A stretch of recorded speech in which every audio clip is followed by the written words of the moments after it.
সুধী দর্শক মণ্ডলী, উন্নয়নে পিকেএসএফ অনুষ্ঠানে আপনাদেরকে স্বাগত জানাচ্ছি। পিকেএসএফের নানামুখী কর্মকাণ্ড এই অনুষ্ঠানের মাধ্যমে আপনাদের সামনে তুলে ধরে থাকি। আজ আমরা ভিন্ন কিন্তু অতি গুরুত্বপূর্ণ একটি বিষয় আলোচনা করব, আর এই আলোচনায় অংশগ্রহণ করেছেন আমাদের দেশের প্রখ্যাত অর্থনীতিবিদ, আন্তর্জাতিক খ্যাতিসম্পন্ন পরিবেশ বিশেষজ্ঞ, পল্লী কর্মসহায়ক ফাউন্ডেশনের সম্মানিত সভাপতি ডক্টর কাজী খলিকুজ্জামান আহমদ। স্যার, আপনাকে স্বাগত জানাচ্ছি। ধন্যবাদ। সুধী মণ্ডলী, আপনারা জানেন বিশ্ব মানবতার জন্য আশা জাগিয়ে বিগত 30শে নভেম্বর প্যারিসে শুরু হয় বিশ্ব জলবায়ু সম্মেলন COP21। 195টি দেশ এই সম্মেলনে অংশগ্রহণ করে এবং 151টি দেশের সরকার ও রাষ্ট্রপ্রধানগণ উপস্থিত ছিলেন এই সম্মেলনে। আমাদের সৌভাগ্য, আজ আমরা কথা বলবো বাংলাদেশ প্রতিনিধি দলের প্রধান সমঝোতাকারী ডক্টর কাজী খলিকুজ্জামান আহমদ স্যারের সাথে। স্যার, আপনাকে আবারও স্বাগত জানাচ্ছি। আমরা জানি যে বাংলাদেশের একটি বিশাল দল COP21-এ অংশগ্রহণ করেছে এবং আপনি ছিলেন সেই দলের প্রধান সমঝোতাকারী। স্যার, এই COP21-এর মূল উদ্দেশ্যটা কী ছিল? কপ মানে কনফারেন্স অফ দি পার্টিস, অর্থাৎ রাষ্ট্রগুলোকে পার্টি হিসাবে বলা হয়।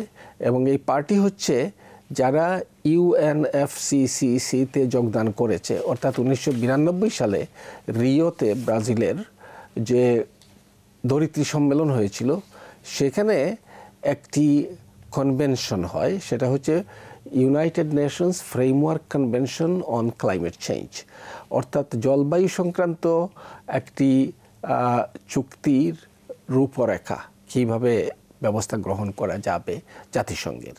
তো আমরা এটাকে সাধারণভাবে UNFCCC বলা হয়, কখনো শুধু কনভেনশন বলা হয়।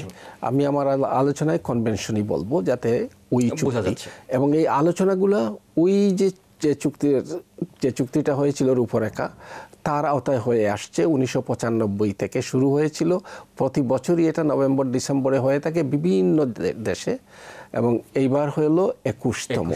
এবং এখানে প্রথমে শুধু আলোচনা ছিল, প্রথমে বিষয়টি ছিল গ্রিন হাউস গ্যাস কমিয়ে আনা এবং পৃথিবী যাতে বেশি উষ্ণ না হয় সেই দিকেই নজর দেওয়া। এটা ছিল মূল বিষয়। পরবর্তীতে অন্যান্য বিষয় এর সঙ্গে সংযুক্ত হয়।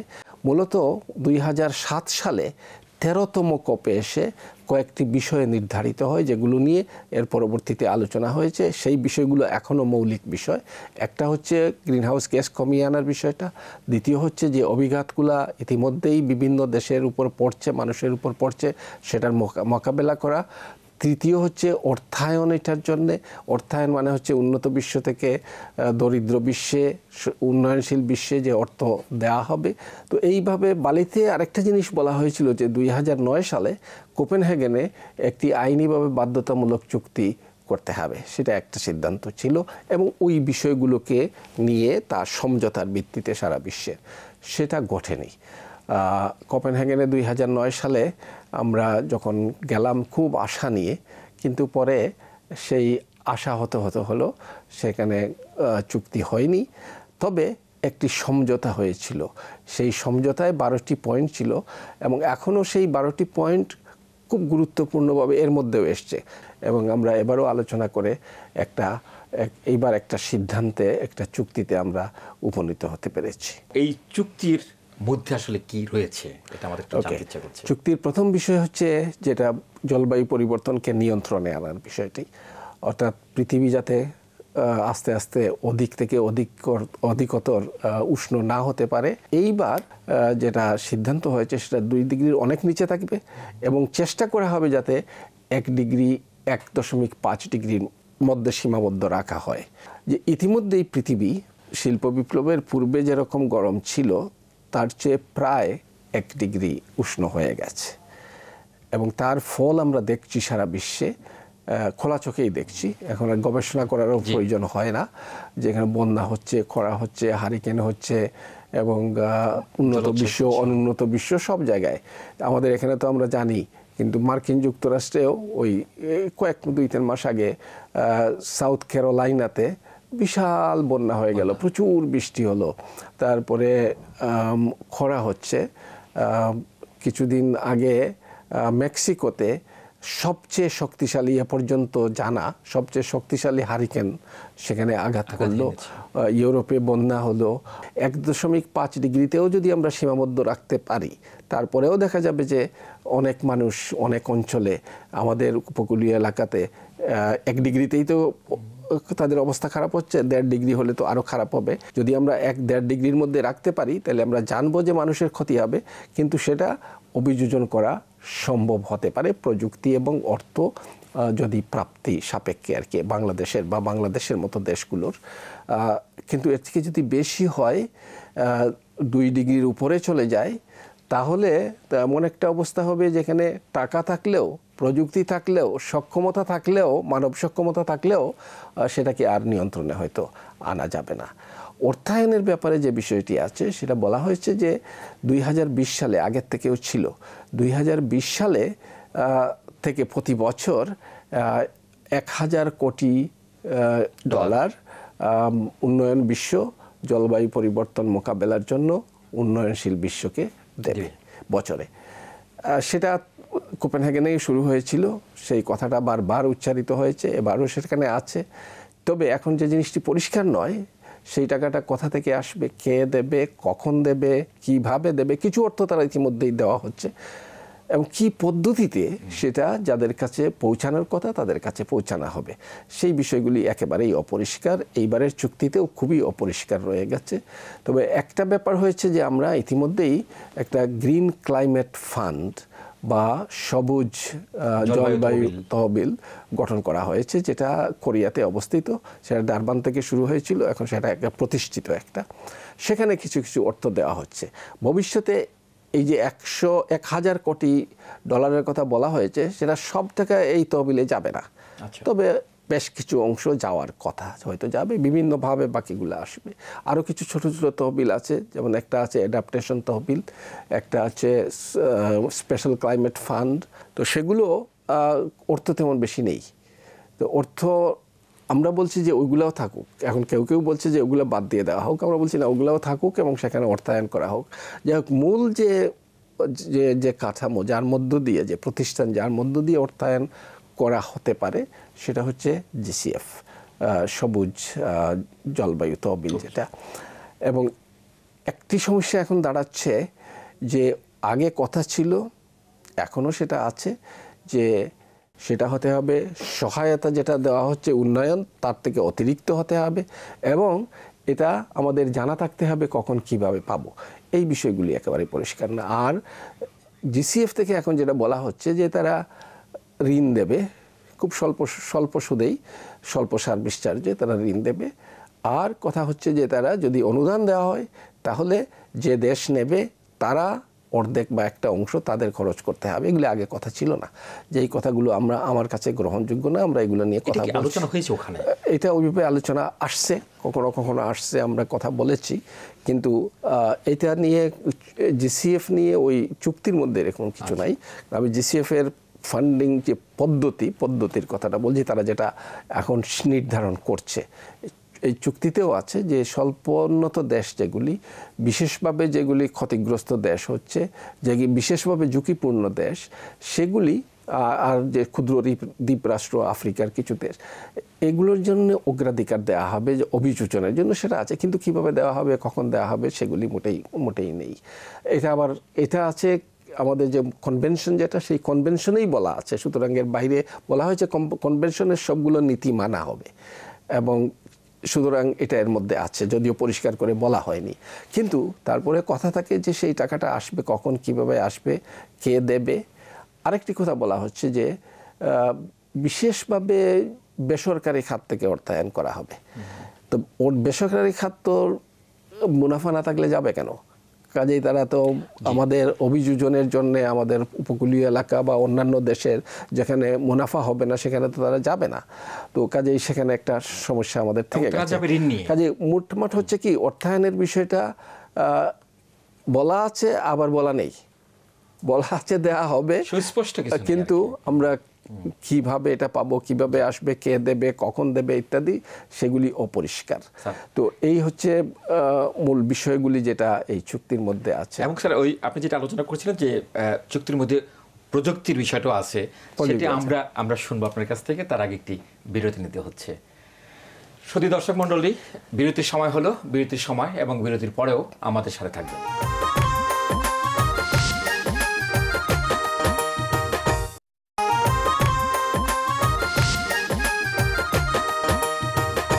সুধী দর্শক মণ্ডলী, এতক্ষণ আমাদের সাথে থাকার জন্য ধন্যবাদ।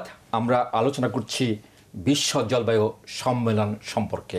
স্যার, বিরতিতে যাওয়ার পূর্বে আলোচনা করছিলাম যে চুক্তিতে, বিশ্ব জলবায়ু সম্মেলনে যে চুক্তিটি হলো, সেখানে 1.5 ডিগ্রি বিশ্বের তাপমাত্রা 21 সালের আগ নাগাদ আমরা পাবো আর কি। এইটা অর্জন করা কতটুকু সম্ভব হবে স্যার? এই যে সম্মেলন শুরু হওয়ার আগে প্রত্যেক দেশকে কনভেনশন থেকে, ইউএনএফসিসি থেকে, সেক্রেটারিয়েট থেকে বলা হয়েছিল যে আপনাদের কে কী করবেন, কতটা গ্রিনহাউস নিঃসরণ করবেন, নিজেরা নির্ধারণ করে জানান। তো এটা ইন্টেন্ডেড ন্যাশনালি ডিটারমিন্ড কন্ট্রিবিউশন, তার মানে প্রত্যেকের তারা নিজেরা ঠিক করে তারা বলবে কতটা আমরা করব, এবং সেই হিসাবে প্রত্যেকটা দেশ দিয়েছে। এবং সেটাকে বিশ্লেষণ করে দেখা যায় যদি সবাই সব কিছু বাস্তবায়ন করেও, তাহলে পৃথিবী এই শতাব্দীর শেষ নাগাদ 2.7 ডিগ্রি পৃথিবীর উষ্ণতা বাড়বে। চুক্তিতে আছে 2 ডিগ্রির অনেক কম রাখা হবে পৃথিবীকে, আর সম্ভব হলে 1.5 ডিগ্রির মধ্যে সীমাবদ্ধ রাখা হবে উষ্ণতা এই শতাব্দীর শেষ নাগাদ। কিন্তু বাস্তবে কি ঘটতে পারে সেটা হচ্ছে এখন বিবেচ্য ব্যাপার, অর্থাৎ এটাকে বাস্তবায়ন করা সম্ভব কি না। তারা যদি সব কিছু করেনও, যে যা বলেছেন সব কিছু যদি করেনও, তাহলে পৃথিবী 2.7 ডিগ্রি বেশি উষ্ণ হবে শিল্প বিপ্লবের পূর্ব থেকে। আমরা 1 ডিগ্রির হওয়াতে যে অবস্থায় আছি, 3 ডিগ্রি যদি হয় পৃথিবীর অনেক অঞ্চল বাসযোগ্য থাকবে না, প্রায় সারা পৃথিবী এমন একটা অবস্থায় যাবে যে হুমকির সম্মুখীন হবে, মানব জাতি হুমকির সম্মুখীন হবে, অন্যান্য প্রজাতি হুমকির সম্মুখীন হবে, ইভেন গোটা পৃথিবী হুমকির সম্মুখীন হবে।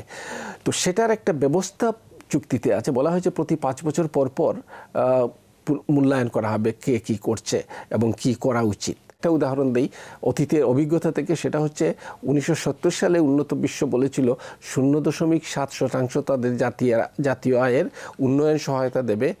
এত বছর পরেও এখনও তার অর্ধেক পর্যন্ত হয়নি, 0.32%তে তারা পুষতে পেরেছে। সুতরাং এখানেও যদি সেই অবস্থা ঘটে, তো সেখানে ছিল সহায়তা দেয়নি, এখন হচ্ছে সারা পৃথিবী একটা বড় ধরনের হুমকির সম্মুখীন হবে। আরেকটি কথা ছিল, সেটা হচ্ছে এই চুক্তিটা আমরা যাওয়ার আগে ভাবছিলাম যে আইনগতভাবে এটা বাধ্যতামূলক হবে, তো প্রটোকল হয়নি। কাজেই যে সর্বোচ্চ যে আইনি বাধ্যবাধকতার বিষয়, সেটা এখানে প্রতিফলিত হয়নি, ঘটেনি সেটা। এখন প্রত্যেকটা দেশ এটাকে রেটিফাই করবে অথবা তারা গ্রহণ করবে। রেটিফাই করলে এক ধরনের আইনি বিষয় আসবে, গ্রহণ করলেও আসতে পারে, কিন্তু কতটা আইনি তাগিদের পেছনে থাকবে সেটা এখনও পরিষ্কার নয়। তো আরেকটা কথা এখানে আছে, এই চুক্তিতে একটি ক্লোজ আছে শেষের দিকে, সেখানে বলা হয়েছে যে কোনো দেশ এই চুক্তিতে ঢোকার পরে, অর্থাৎ এটাকে রেটিফাই করা বা গ্রহণ করার পরে 3 বছরের মধ্যে 3 বছর পার হলে বেরিয়ে যেতে পারে।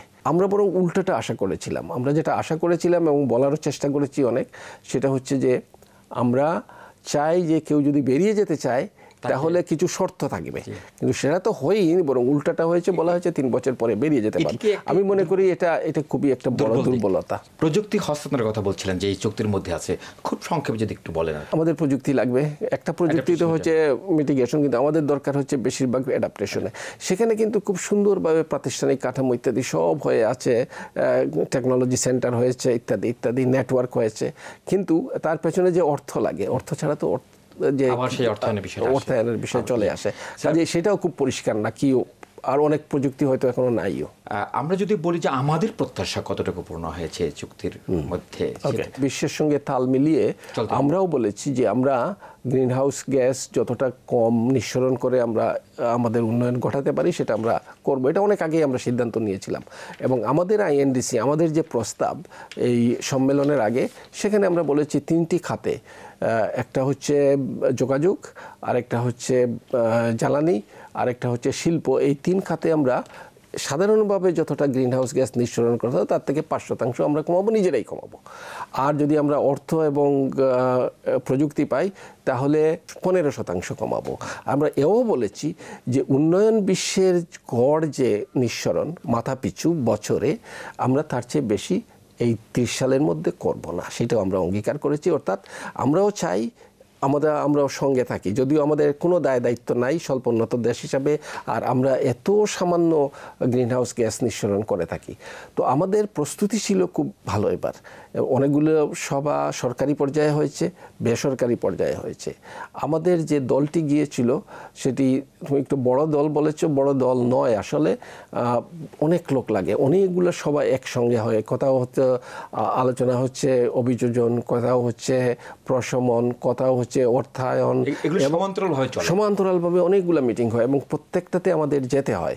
তো সেই হিসাবে আমাদের যারা নেগোসিয়েশন মূলত যারা করেন 15-20 জনের মতো লোক ছিল, আর কিছু তো পিছনে আমাদের থাকতেই হয় অন্যান্য সহায়তার জন্য।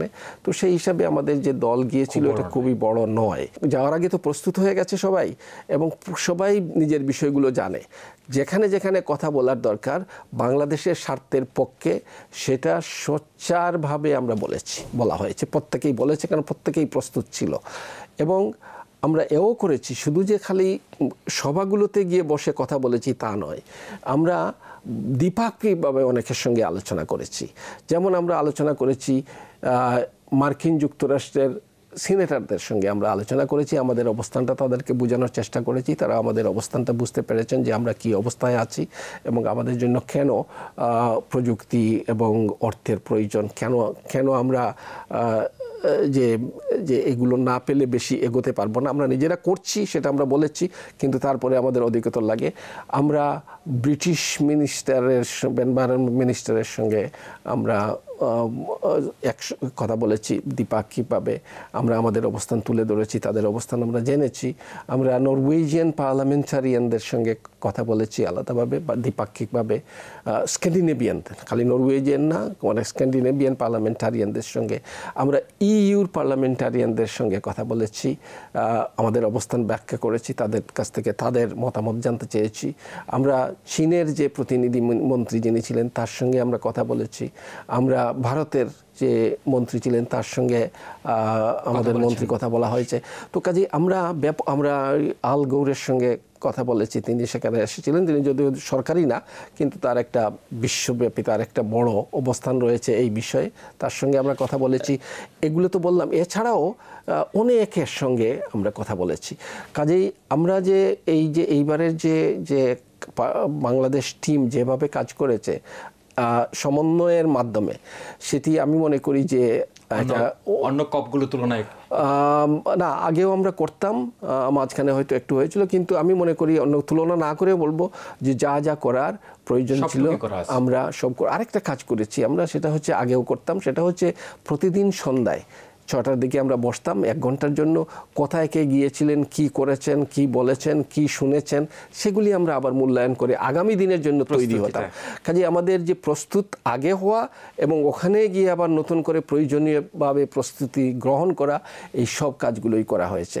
তো কিন্তু একটা জিনিস এখানে পরিষ্কার, যে এটা আলোচনা বাংলাদেশ এবং অন্য সবার মধ্যে না, এটা বাংলাদেশ কোনো দেশের জন্য না, অন্য দেশের বিপক্ষে মানে আমরা আলোচনা করছি না। এটা হচ্ছে সমন্বিতভাবে সারা বিশ্বের, হ্যাঁ, সবারই চাহিদা আছে, সবারই দেওয়ার আছে, সবারই নেয়ার আছে, কিন্তু ব্যাপারটা হচ্ছে যে সব কিছু সবাই পায় না। এবং এই চুক্তিতেও সেই রকম নাই যে প্রত্যেক জিনিসে আমি সন্তুষ্ট, সেটা আমি বলতে পারবো না। প্রত্যেক জিনিসে যেটা গৃহীত হয়নি সেটাতেও যে আমি অসন্তুষ্ট বা সব জায়গায় আমি সন্তুষ্ট নই, যে আরও কিছু হয়তো থাকা উচিত ছিল। তো এই যে অবস্থা, সেটা অবশ্য বুঝতে হবে যে এই চুক্তি হচ্ছে একটা বহুমাত্রিক চুক্তি। এখানে অনেকে এগুলি নিয়ে অনেক ধরনের কথাবার্তা, উল্টাপাল্টা কথা বলে, বুঝতে হবে। তো এটা বিষয়টা বোঝা যাবে। এটা একটা দ্বিপাক্ষিক আলোচনা, আমি গিয়ে কিছু নিয়ে আসলাম সেটা না। এখন আমাদের অবস্থার প্রতিফলিত হয়েছে না, আমি বলবো হ্যাঁ হয়েছে। যে পৃথিবীর উষ্ণায়ন সীমিত রাখার, সেটা আমরা ছিলাম, আমাদের আছে। অর্থায়নের ব্যাপারে আমাদেরকে অগ্রাধিকার দেওয়ার কথা বলেছিলাম, সেটা আছে। প্রযুক্তি হস্তান্তরকে আমাদের অগ্রাধিকার কথা, সেই কথাগুলো আছে। কিন্তু বাস্তবায়নের সমস্যা রয়েছে, সেখন বাস্তবায়নের দিকে আমাদের নজর দিতে হবে। স্যার, আপনাকে অনেক ধন্যবাদ এই সমৃদ্ধ আলোচনায় আমাদেরকে সুযোগ করে দেওয়ার জন্য। সুধী মণ্ডলী, বাংলাদেশের মতো অতি ঝুঁকিপূর্ণ দেশগুলোকে জলবায়ু পরিবর্তনের বিরূপ প্রভাব মোকাবেলা করে টিকে থাকতে হলে উন্নত দেশগুলো হতে অর্থায়ন, প্রযুক্তি এবং সক্ষমতা বৃদ্ধিতে যথাযথ ভূমিকা থাকা প্রয়োজন। এই অর্থায়ন হতে হবে অনুদান ভিত্তিক, কেননা এটি তাদের দায়িত্ব। আজকের এই প্রভাব তাদেরই সৃষ্ট এবং তারাই এই জন্য দায়ী। প্যারিস সম্মেলনে আগামী প্রজন্মের জন্য সুন্দর ও নিরাপদ ভবিষ্যৎ গড়ার প্রত্যয়ে সকলের কণ্ঠে ছিল ঐক্যের সুর। আজকের অনুষ্ঠান এখানে শেষ করছি। আপনারা ভালো থাকবেন, সুস্থ থাকবেন এবং আগামী অনুষ্ঠান দেখবেন।